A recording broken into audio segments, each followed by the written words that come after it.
राधे राधे। जय श्री कृष्ण। श्री कृष्ण की व्रज में आनंद बांटने की बाल लीला। कृष्णावतार आनंद अवतार हैं। भगवान श्री कृष्ण ब्रज के सुख की टोकरी सिर पर लेकर ढोते हैं और ब्रज की गलियों में कहते फिरते हैं, आनंद ले लो, आनंद ले लो। एक दिन नंद के दुलारे श्री कृष्ण प्रातःकाल जल्दी उठकर अपनी बाल सुलभ क्रीड़ाओं से यशोदा माता को बहुत खिजाने लगे। यशोदा माता ने कई बार समझाया, कन्हैया उत्पात मत कर, आज मुझे बहुत काम है, पर कन्हैया ने एक नहीं सुनी। खींचकर मैया ने उन्हें घर से बाहर सखाओं के साथ जाकर खेलने को कह दिया। श्री कृष्ण तो मानो इसी ताक में थे। आज उन्हें अपनी बाल लीला में कुछ नवीन रंग भरने थे। वात्सल्य प्रेम में आकंठा में डूबी हुई किसी गोपी को अपनी बाल लीला के द्वारा कृतार्थ करना था। इसलिए वे मैया से डरने का बहाना करके यमुना तट की ओर भाग चले। श्री कृष्ण का मनोहारी स्वरूप छोटे से कृष्ण हैं, पीली धोती धारण किए, उसके ऊपर लाल हरा कछोटा बांधे, कंधे तक घुंघराले केस, मुख पर लहराते हुए, मस्तक पर गोरोचन का तिलक लगाए, कमनीय कंठ में कठुला पहने, हृदय पर बगनखा आदि टोना निवारक वस्तुओं से निर्मित माला पहने, पांव में नूपुर पहने। उनकी इन लीलाओं को देखकर गोपियां उन पे बलिहारी जा रही हैं। इधर उधर घूमने के बाद उन्हें भूख सताने लगी, तो वह एक गोपी के पास जाकर खड़े हो गए। गोपी उनकी वेशभूषा, मंद मंद कटीली मुस्कान, प्रेम भरी चितवन, भौंवों की मटकन आदि को देखकर मन ही मन उन पर रीझ गई और कन्हैया से बोली, क्या चाहिए? कन्हैया गोपी से थोड़ा माखन छाछ देने का अनुरोध करने लगे, परंतु गोपी ने कन्हैया से कहा, बिना मूल्य दिए कहीं भी कुछ भी नहीं मिलता है। गोपी को कन्हैया पर जरा सी दया नहीं आई और उसने कहा, कन्हैया कोई बात नहीं है, तू यदि मेरे माखन का मूल्य नहीं दे सकता तो ना सही, तू मेरा कुछ काम कर दे। माखन बनाने के लिए कितना परिश्रम करना पड़ता है। देख कन्हैया, ब्रह्म मुहूर्त में जाग कर हम दधि मंथन करते हैं, दिन रात गौवों की सेवा करते हैं, गौवों को चारा आदि देते हैं, उन्हें स्नान कराते हैं, गोष्ठ में झाड़ू बुहारा लगाते हैं, गोबर को टोकरी में भर भर कर पुष्प वाटिका में डालती हैं, यमुना जी से जल भर कर लाती हैं, ऊपर से घर के सारे काम हम ही करते हैं। अब हम सभी गोपियां तेरी मैया के समान ब्रजरानी तो है नहीं कि हमारे घर के सारे काम दास दासियां कर दें। अतः कन्हैया, तू यदि सचमुच मेरा ताजा माखन खाना चाहता है तो गोष्ठ में चलकर मेरा थोड़ा सा काम करा दे। काम यह है कि मैं गोष्ठ की सफाई करके जब गोबर की टोकरियां भर भर कर उन्हें बाहर ले आऊं, तुम प्रत्येक बार सहारा देकर मेरे सिर पर खांच रखवाते रहना।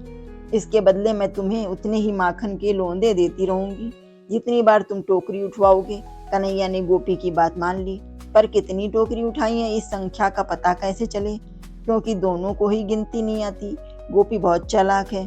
उसने कन्हैया को एक उपाय सुझाया, तू जितनी बार मेरे सिर पर गोबर की टोकरी रखवाने में सहायता करेगा, मैं उतनी बार तेरे कपोलों पर गोबर की रेखाएं बनाती जाऊंगी। काम खत्म हो जाने पर हम किसी पढ़े लिखे सयाने व्यक्ति से रेखाएं गिनवा लेंगे और उतने ही माखन के लोंदे हम तुम्हें दे देंगे। बोलो, स्वीकार है यह प्रस्ताव? श्री कृष्ण ने गोपियों की मन की अभिलाषा पूरी की। अब करते क्या कन्हैया, उनको तो हाँ करना ही था। जो गोपी अनेक जन्मों से अपने हृदय के जिन भावों को श्री कृष्ण को अर्पण करने की प्रतीक्षा कर रही है, उसकी उपेक्षा वह कैसे पूरी ना करते। इन्हीं गोपियों की अभिलाषाओं को पूरा करने के लिए ही तो निर्गुण निराकार परम ब्रह्म श्री सगुण साकार लीला पुरुषोत्तम रूप धारण किया है। दिन भर के भूखे प्यासे श्याम सुंदर गोपी के साथ उसकी गौशाला में जाकर गोबर की टोकरियां उठवाने में लगे रहे। एक हाथ से अपनी खिसकती हुई काछनी को संभालते रहते, दूसरे हाथ से गोबर की खांच गोपी के सिर पर रखवाते रहते। ऐसा करते हुए कन्हैया का कमल के समान कोमल मुख लाल हो गया। 4-5 टोकरियां उठवाने के बाद कन्हैया बोली, गोपी तेरा कोई भरोसा नहीं है, तू बाद में धोखा दे सकती है, इसलिए गिनती जा और उस निष्ठुर गोपी ने कन्हैया के लाल लाल मुख पर गोबर की आड़ी पीड़ी हरी नीली रेखाएं बना दी। अब तो गोपी अपनी सुध बुध भूल गई और कन्हैया के सारे मुखमंडल पर गोबर से प्रेम भरे चित्र अंकित हो गए। गोबर मंडित भाल कपोलम। श्री कृष्ण का गोबर से सना हुआ मुख देखकर जब गोपी को होश आया तब वह बोली कि मुझे इतना गोबर तो चाहिए नहीं था, मैं क्यों इतनी टोकरियां भर भर के ले गई। कन्हैया ने कहा, बहाना मत कर, गिनती के अनुसार गिन गिर कर माखन के लोंदे देने पड़ेंगे। गोपी बोली, कन्हैया ऐसे माखन नहीं मिलता। कन्हैया ने पूछा, फिर कैसे मिलेगा।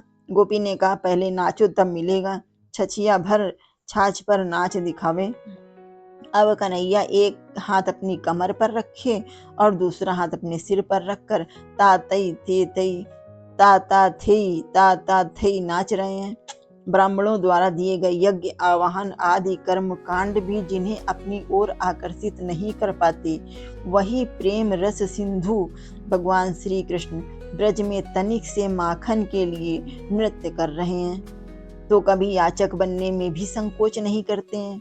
ब्रज मंडल के आकाश में स्थित देवता गण भी गोपी और श्री कृष्ण की इस झांकी को देखकर पुष्प वर्षा कर रहे हैं और आनंदित हो रहे हैं। प्रेम की झिड़कियां भी मीठी होती हैं, मार भी मीठी लगती है। शेष महेश गणेश सुरेश इस मज्जे को क्या जाने, सुस्वाद रस का यह जायका उनके भाग्य में कहाँ है। वे जिस पर ब्रह्म की अपार महिमा का पार पाने के लिए दिन रात नाक रगड़ते रहते हैं, वही सलोना श्याम सुंदर ब्रजमंडल के प्रेम साम्राज्य में छाछ की ओट से इसी रस के पीछे अहीर की छोकरियों मतलब गोपियों के इशारों पर तरह तरह के नाच नाच रहे हैं, नाचते फिर रहे हैं। श्रीमद् भागवत में कहा गया है, प्यारे कृष्ण, आपकी एक एक लीला मनुष्यों के लिए परम मंगलमयी और कानों के लिए अमृत स्वरूप है। जिसे एक बार उस रस का चस्का लग जाता है, उसके मन में फिर किसी दूसरी वस्तु के लिए लालसा ही नहीं रह जाती है।